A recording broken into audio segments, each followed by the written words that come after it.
kanalından herkese merhabalar. Evet arkadaşlarım, bu videomda sizlere görmüş olduğunuz bu güzel paspas çalışmasının nasıl yapıldığını anlatmak ve paylaşmak istiyorum. Umarım sever ve beğenirsiniz. Arkası bu şekilde, ön kısmı ise bu şekilde duran, yapımı da gayet kolay olan bir çalışma arkadaşlar. Tığ işi kullanarak yaptım.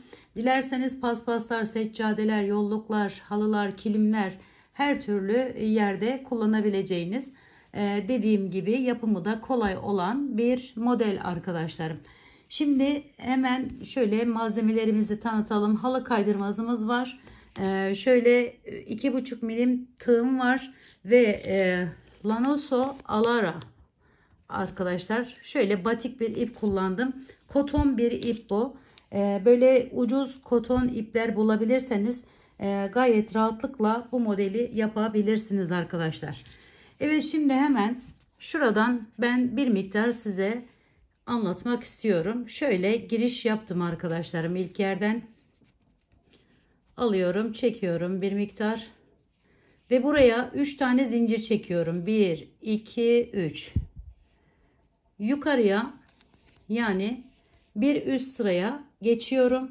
Yine oradan da bakın bu şekilde alıyorum ve buraya sık iğne ile tutunuyorum. Sonra üzerine alıyorum. Hemen ipim ince olduğu için arkadaşlar, bakın buradan ve buradan şu şekilde aldım ve buraya ikili trabzanlar yapıyorum. Şimdi devam ediyorum. Aynı şekilde şöyle buraya bağladım. Sonra üzerine alıyorum. Aşağıya iniyorum. Bakın hemen buranın ikincisinden girip buradan çıkartıyorum.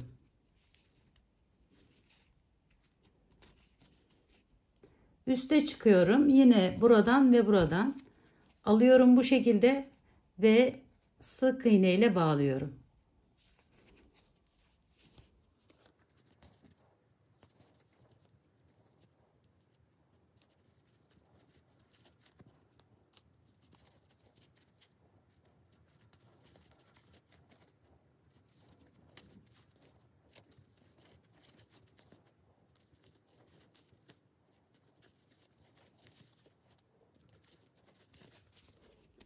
Bakın şöyle bir görüntü olacak ve şimdi yine aynı şekilde devam ediyoruz bu kısmını. Üste çıkıyorum, yine aynı şekilde sık iğnemi yapıyorum. Bu kadar yeterli diye düşünüyorum arkadaşlar. Böyle devam ediyor ve sona kadar gidiyoruz bu şekilde. Şimdi bir de geri dönmesini ben sizlere anlatmak istiyorum.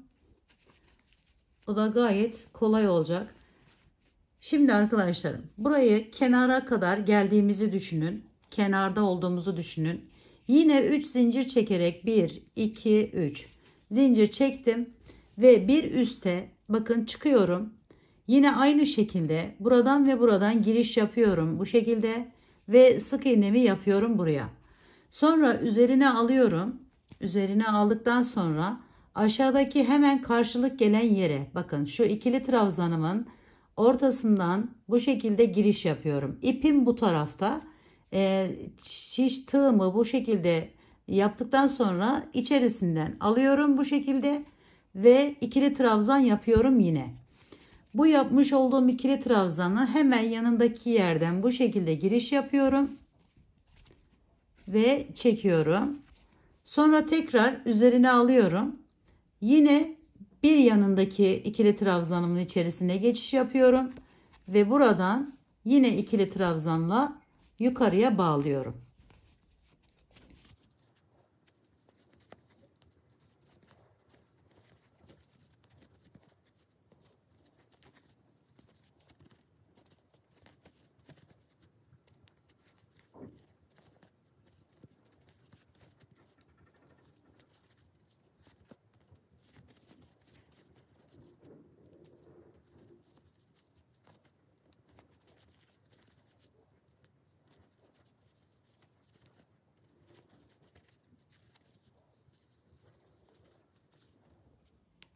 Bakın bu şekilde kenar kısmına geldiğimde yine buraya bağladım.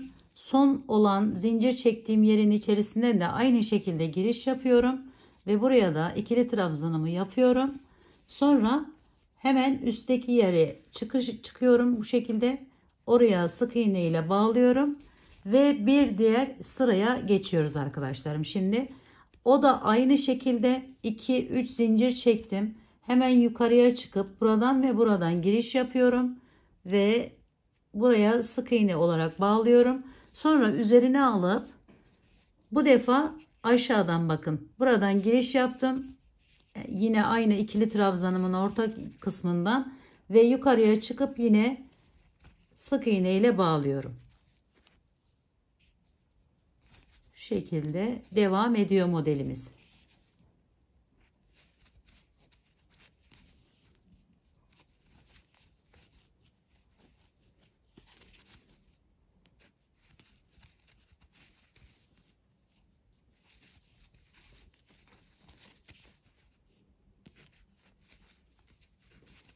Dilediğiniz her türlü ip ile yapabilirsiniz.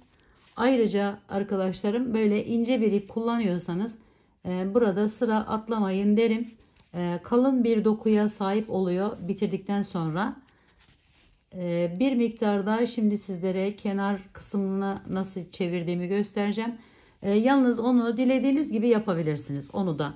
Yani böyle çiçekli değişik kenar oyalarından yapabilirsiniz. Birazdan göstereceğim. Benim burada yaptığım en kolayı diyebilirim arkadaşlar şöyle. Her zaman yaptığım şekilde. Ama yeni gelen kanalıma yeni gelen videoma yeni rastlayan arkadaşlarım için biraz da ondan anlatmak istiyorum sizlere. Şimdi buraya geldik. Bakın şöyle. Yine buradan giriş yapıyorum ve bağlıyorum. Son yeri de aldım. Böyle burayı kenar kısmı olarak düşünün. Yani burası gibi aynı bu şekilde devam edecek. Şimdi bir miktar da şuradan hemen kenar kısmından göstereyim sizlere nasıl yaptığımı. Şöyle giriş yapıyorum ve sık iğne ile önce hepsini arkadaşlarım bütün deliklerden giriş yaparak birer tane alıyorum. Şöyle bir açıklık kalıyor ama çok da önemli değil. Gayet güzel görünüme sahip oluyor. Şöyle aldım, çeviriyorum etrafını. Bu köşe biraz kapanması zor olduğu için şöyle hemen oradan bir iki tane daha alıyorum ve sık iğne ile bağlıyorum. Bu kenarı da arkadaşlar bir zincir çekip bir ilerliyorum. Bir zincir çekiyorum, bir ilerliyorum.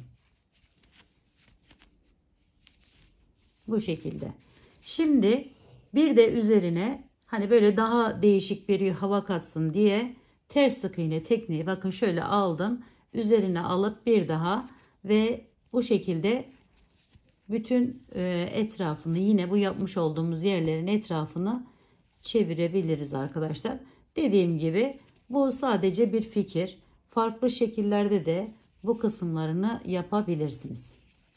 Evet bakın geldim hemen bir yana geçip oraya şu şekilde sık iğneleri ters sık iğnelerimi yapıyorum dolgulu bir şekilde.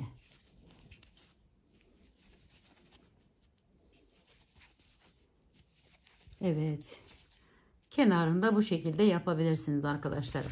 Bakın çok güzel bir görüntüye sahip oluyor. Dokusu da dediğim gibi bir miktar kalın. Çünkü altına sık iğneyi saklamış oluyoruz. Bu şekilde kıvrılmalar olabilir. Olsun hiç önemli değil. O üzerine bastıkça ya da yaptıkça düzeliyor arkadaşlarım. İçiniz rahat olsun. Rahatlıkla kullanabileceğiniz, yapımı kolay olan bir model olduğunu düşünüyorum. Umarım sevmiş ve beğenmişsinizdir arkadaşlarım. Yapacak olanlara şimdiden kolaylıklar diliyorum. Bir dahaki videomda görüşmek üzere. Hoşça kalın, sağlıkla kalın. Allah'a emanet olun arkadaşlar.